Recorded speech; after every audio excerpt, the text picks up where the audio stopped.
Hello students, तो आज हम लोग शुरू करेंगे कोऑर्डिनेट ज्योमेट्री का सेकंड लेक्चर। प्रीवियस लेक्चर्स में एक इंट्रोडक्शन हम लोगों ने देखा था कोऑर्डिनेट ज्योमेट्री का, जिसमें क्वाड्रेंट सिस्टम के बारे में बात हुई थी और कोऑर्डिनेट्स हम लोग कैसे डिसाइड करेंगे। इसके अलावा साइन कन्वेंशन पर बात हुई थी कि साइन कन्वेंशन हम लोग कैसे फॉलो करेंगे। एक बेसिक इंट्रोडक्शन था कोऑर्डिनेट ज्योमेट्री का कि कोऑर्डिनेट ज्योमेट्री में हम लोग कैसे प्रोसीड करते हैं।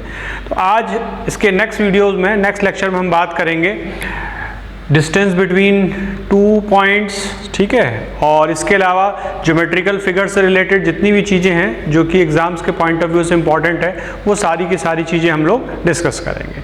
तो चलिए शुरू करते हैं। सबसे पहली चीज़ हम लोग बात करते हैं, हम लोगों ने शुरू किया था कि ये हमारा कोऑर्डिनेट सिस्टम होता है, ये हमारा ओरिजिन है, ये लाइन एक्स एक्सेस है और ये लाइन हमारी वर्टिकल है यानी वाई एक्सेस है, ठीक है।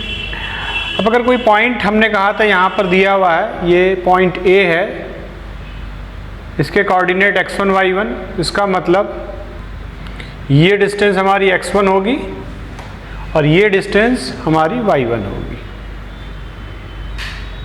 यहाँ तक हम लोग कर चुके थे। आज हम बात करेंगे कि अगर दो पॉइंट हमको दे रखे, एक a है और एक b है, अगर b के कोऑर्डिनेट x2 y2 हैं, x2, y2 हैं, तो हमको पता है ये डिस्टेंस हमारी कितनी हो जाएगी, x2, और ये डिस्टेंस हमारी y2 हो जाएगी। तो अगर हम ये जानना चाहते हैं कि a और b के बीच की डिस्टेंस क्या होगी, यानी distance between any two points, अगर दो पॉइंट a और b हैं जिनके बीच की दूरी या डिस्टेंस हमको निकालनी है और उनके कोऑर्डिनेट्स हमको दिए हुए हैं, a के कोऑर्डिनेट x1 y1 है और b के कोऑर्डिनेट x2 y2 है, तो distance between two points A x1, y1 and B x2, y2। यहाँ हम डेरिवेशन नहीं करेंगे, direct first state of a formula लिखेंगे, ठीक है। तो जो डिस्टेंस होगी A B equal to under root x2 minus x1 का whole square plus y2 minus y1 का होल स्क्वायर। तो ये डिस्टेंस बिटवीन टू पॉइंट्स आ जाएगी, A B equal to under root x2 minus x1 का whole square plus under root plus y2 minus y1 का whole square. तो ये distance का हमारा फॉर्मूला आ गया, ठीक है। अब इसी बेसिस पर हम लोग ये फाइंड आउट कर सकते हैं कि अगर कोई पॉइंट की ओरिजिन से क्या डिस्टेंस होगी, यानी हमारा पहला पॉइंट अगर ओरिजिन है, ये कोई पॉइंट ए है x1 y1, तो इसकी ओरिजिन से क्या डिस्टेंस होगी, तो सेम फॉर्मूले से हम यहाँ पर अप्लाई कर सकते हैं। तो ये डिस्टेंस आ जाएगी ओरिजिन से किसी भी पॉइंट की under root x1 square plus y1 square, जहाँ x1 y1 क्या होंगे, उस पॉइंट के कोऑर्डिनेट होंगे। तो ये डिस्टेंस फॉर्मूला आ गया। तो इसके बेसिस पर हम जो भी डिस्टेंस कोऑर्डिनेट ज्योमेट्री में अगर हमको फाइंड आउट करनी होगी दो पॉइंट्स की, तो इस बेसिस पर, इस फॉर्मूले के बेसिस पर निकाल सकते हैं।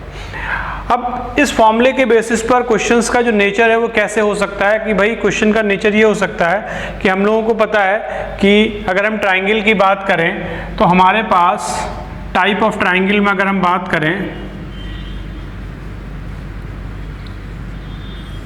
तो तीन तरह के ट्राइंगल हो सकते हैं। एक राइट एंगल ट्राइंगल,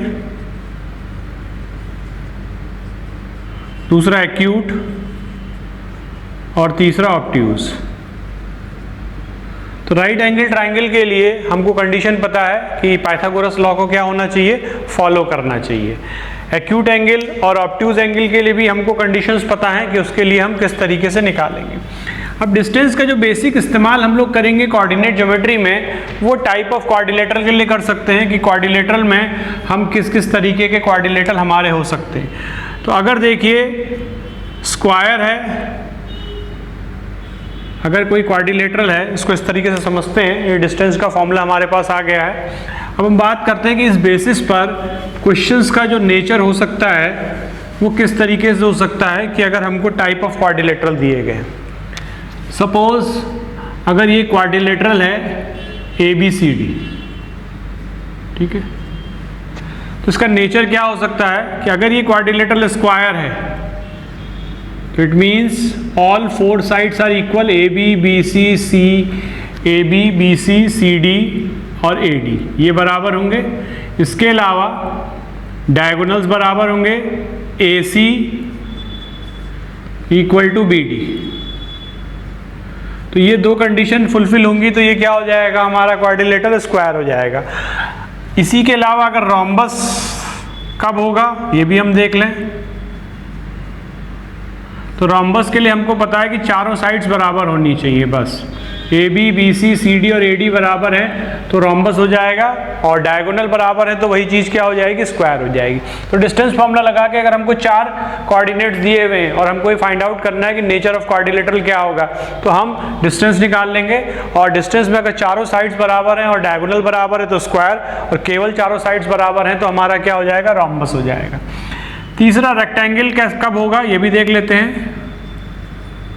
रेक्टेंगल के लिए आमने सामने की साइड अपोजिट साइड्स इक्वल होनी चाहिए और डायगोनल इक्वल होने चाहिए, यानी AB equal to CD and BC equal to AD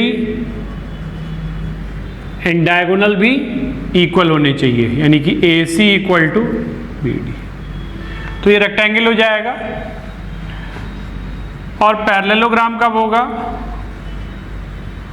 इस पर भी बात कर लेते हैं। पैरेललोग्राम, तो देखिए पैरेललोग्राम में कंडीशन क्या होगी कि आमने सामने की साइड यानी अपोजिट साइड इक्वल होंगी, AB equal to CD and BC equal to AD। Diagonal बराबर नहीं होंगे, यानी हम ये कह सकते हैं कि AC not equal to BD।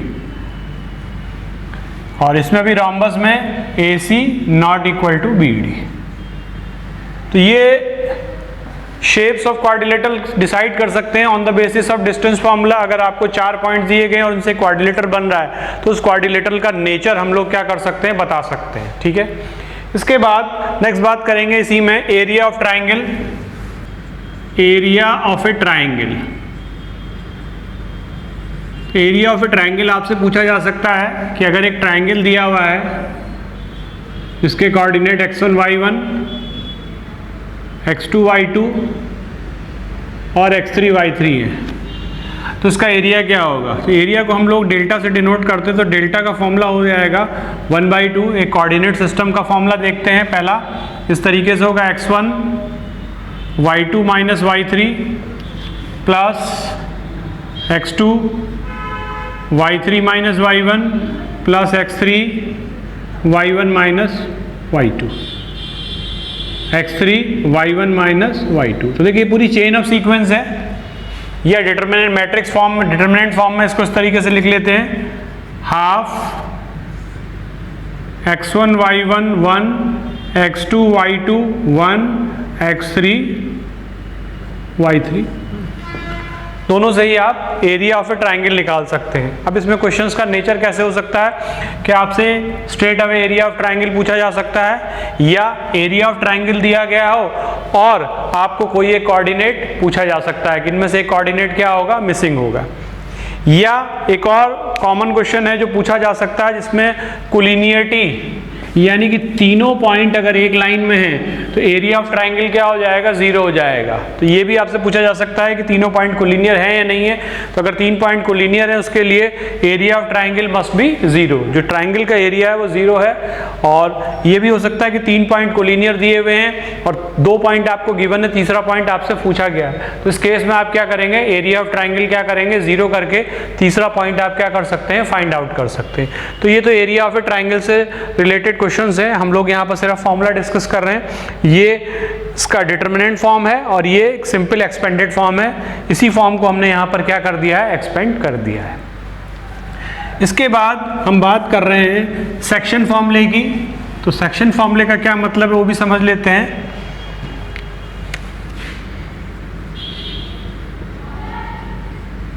देखिए सेक्शन फॉर्मूले का मतलब है कि अगर कोई ये स्ट्रेट लाइन है, इस पर 2 पॉइंट है, एक A है और एक B है।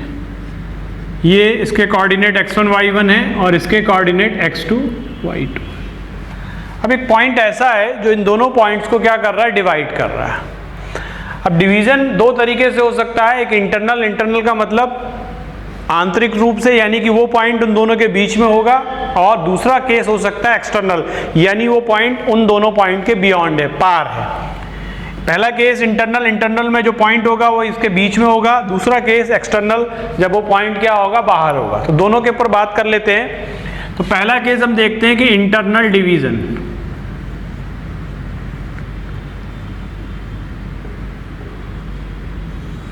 यानी एक पॉइंट सी है जो ए और बी को क्या कर रहा है, डिवाइड कर रहा है। किस रेशियो में, AC upon BC equal to M by N।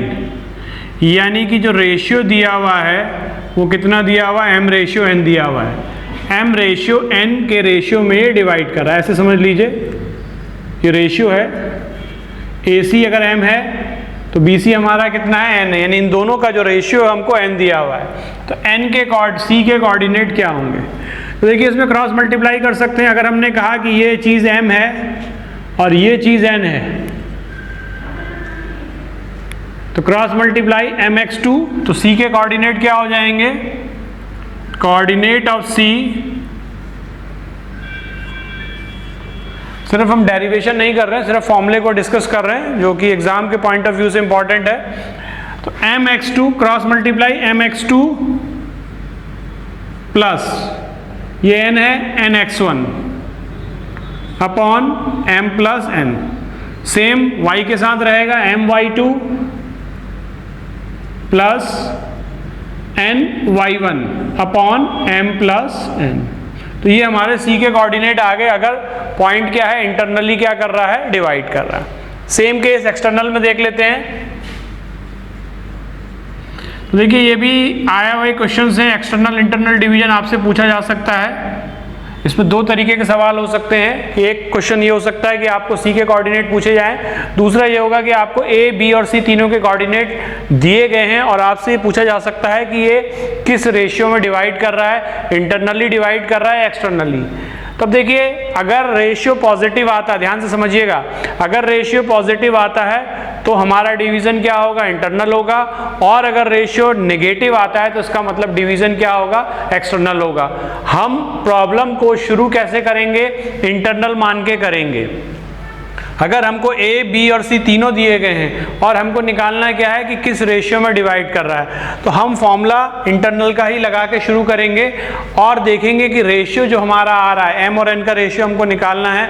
अगर ये रेशियो पॉजिटिव आ रहा है, इसका मतलब हमारा अजम्पशन सही था और हम जो रेशियो होगा, जो भी रेशियो दिया गया होगा, उस रेशियो में वो डिवाइड होगा।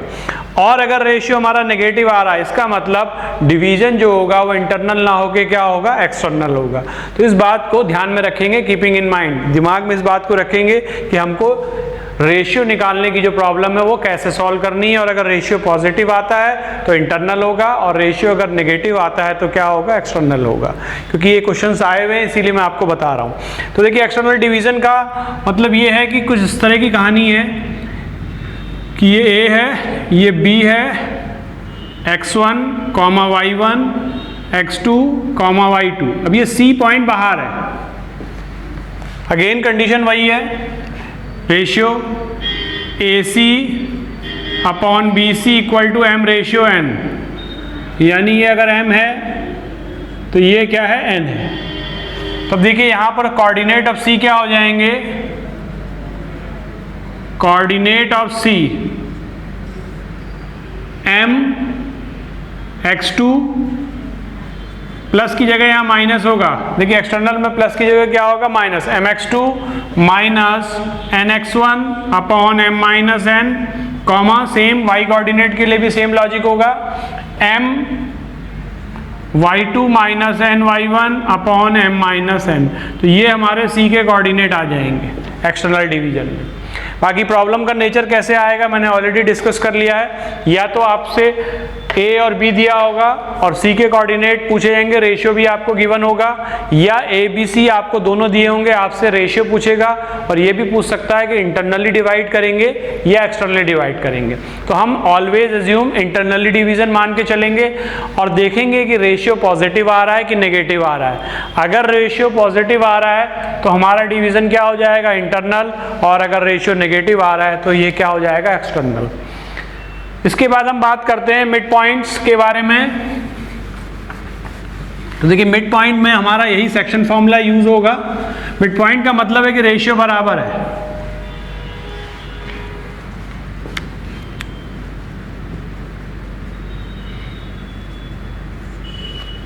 अगर ये दो पॉइंट हैं ए और बी, ए के कोऑर्डिनेट x1 y1 और बी के कोऑर्डिनेट x2 y2, सी जो है वो मिड पॉइंट है, सी जो है वो mid point of A B है, mid point of A B. तो कोऑर्डिनेट ऑफ सी, देखिए रेशियो अगर मिड पॉइंट है तो रेशियो 1:1 होगा। तो अगर हम इंटरनली डिवीजन का फॉर्मूला लगाएंगे तो सी के कोऑर्डिनेट हमारे क्या आ जाएंगे, x1 plus x2/2 comma y1 plus y2/2। तो ये मिड पॉइंट थ्योरम समझ लीजिए या मिड पॉइंट का फॉर्मूला समझ लीजिए कि अगर दो पॉइंट हमको दिए हुए हैं तो उनका मिड पॉइंट हम किस तरीके से फाइंड आउट करेंगे। तो मिड पॉइंट हमारा क्या हो गया, x1 plus x2/2 comma y1 plus y2/2। Clear है। अब इसके बाद बात करेंगे कुछ ज्योमेट्रिकल पॉइंट्स के बारे में। तो सबसे पहला पॉइंट जो है वो है सेंट्रॉइड। देखिए सेंट्रॉइड हम लोग जानते हैं point of intersection of medians. Centroid क्या होता है, point of intersection of medians. Median का मतलब वो लाइन जो इसको दो बराबर पार्ट्स में डिवाइड कर रही है। तो AP जो है वो BC साइड की मीडियन है, BQ AC की मीडियन है और CR AB की मीडियन है। यानी P पॉइंट BC का मिड पॉइंट है, Q AC का मिड पॉइंट है और R AB का मिड पॉइंट है। ये तीनों मीडियंस है, तीनों मीडियन जिस पॉइंट पर कट कर रही हैं उस पॉइंट को हम क्या कहते हैं, सेंट्रॉइड कहते हैं। तो अगर ये x1 y1 है, ये x2 y2 है और ये x3 y3 है। ज्योमेट्री से हम जानते हैं कि ये G जो है, ये जो रेशियो होता है वो कितना होता है, 2:1 का रेशियो होता है। इसी तरीके से ये रेशियो भी कितना होता है, 2:1 का रेशियो। ये रेशियो भी कितना होता है, 2:1 का रेशियो होता है। तो अगर हम अप्लाई करेंगे तो हमारे जो सेंट्रॉइड के कोऑर्डिनेट आ जाएंगे, कोऑर्डिनेट ऑफ सेंट्रॉइड जो हो जाएगा बहुत सिंपल है, x1 plus x2 plus x3/3 comma y1 plus y2 plus y3/3। ये हमारा सेंट्रॉइड हो जाएगा। तो सेंट्रॉइड का मतलब है point of intersection of median. ठीक है। तो सेंट्रॉइड के कोऑर्डिनेट आपसे पूछे जा सकते हैं, दो तरह के सवाल आ सकते हैं कि सेंट्रॉइड के कोऑर्डिनेट पूछे जा सकते हैं या सेंट्रॉइड के कोऑर्डिनेट गिवन होंगे और किसी एक पॉइंट के कोऑर्डिनेट ट्राइंगल के आपको पूछे जा सकते हैं। दो पॉइंट दिए होंगे, सेंट्रॉइड दिया होगा, तीसरे पॉइंट के कोऑर्डिनेट आपसे पूछे जा सकते हैं। क्लियर है। चलिए इसके बाद बात करते हैं, देखिए इन सेंटर का मतलब है अगर ये ट्राइंगल है ABC, ये एंगल B, ये एंगल A, ये एंगल C। ठीक है। तो ये एंगल बाइसेक्टर का पॉइंट ऑफ इंटरसेक्शन है। तो इन सेंटर का मतलब है point of intersection of angle bisector. Angle bisector का मतलब ये अगर एंगल B है इसका बाइसेक्टर, ये एंगल A है इसका बाइसेक्टर, ये एंगल C है इसका बाइसेक्टर, जहां पर कट कर रहा है उसको हम क्या बोलेंगे, इन सेंटर बोलेंगे। अगर इसके coordinate x1, y1, x2, y2 और x3, y3। अगर ये डिस्टेंस A ले ली हमने, ये दूरी, ये डिस्टेंस हमारी ये है, A के सामने की ये, B के सामने ये जो साइड है ये B और ये जो साइड है ये C है। यानी जो BC है, if side of triangle ABC is represented by BC equal to A, ठीक है। इसके अलावा AC इक्वल टू B और जो AB है वो क्या है, C है। तो इन सेंटर के कोऑर्डिनेट क्या हो जाएंगे, बहुत सिंपल है, coordinate of in centre coordinate of in centre हो जाएगा, देखिए ए के सामने इस ए के सामने ए है तो ax1 प्लस bx2, याद रखने का तरीका बता रहे हैं, plus cx3 upon sum of sides a plus b plus c। Similarly y coordinate के लिए ay1 plus by2 plus cy3 upon a plus b plus c। नीचे सम ऑफ साइड्स आएगा, तीनों साइड्स को हम क्या करेंगे, सम अप कर लेंगे। तो a plus b plus c ax1 plus bx2 plus cx3 comma ay1 plus by2 plus cy3 upon a plus b plus c। तो ये हमारा क्या हो गया, इन सेंटर हो गया। क्लियर है? चलिए इसके बाद नेक्स्ट बात करते हैं ऑर्थो सेंटर की। तो ऑर्थो सेंटर, ये ऑर्थो का मतलब होता है स्ट्रेट, सीधा। इसका मतलब क्या है कि अगर ये एक ट्राइंगल है ए बी सी, यहां से इस पर एक परपेंडिकुलर हमने ड्रॉप किया, ये एक परपेंडिकुलर ड्रॉप किया और ये एक परपेंडिकुलर ड्रॉप किया, इसको ए एम एन और ओ, तो ये हमारा पी पॉइंट है। तो ये क्या हो गया, point of intersections of perpendiculars, point of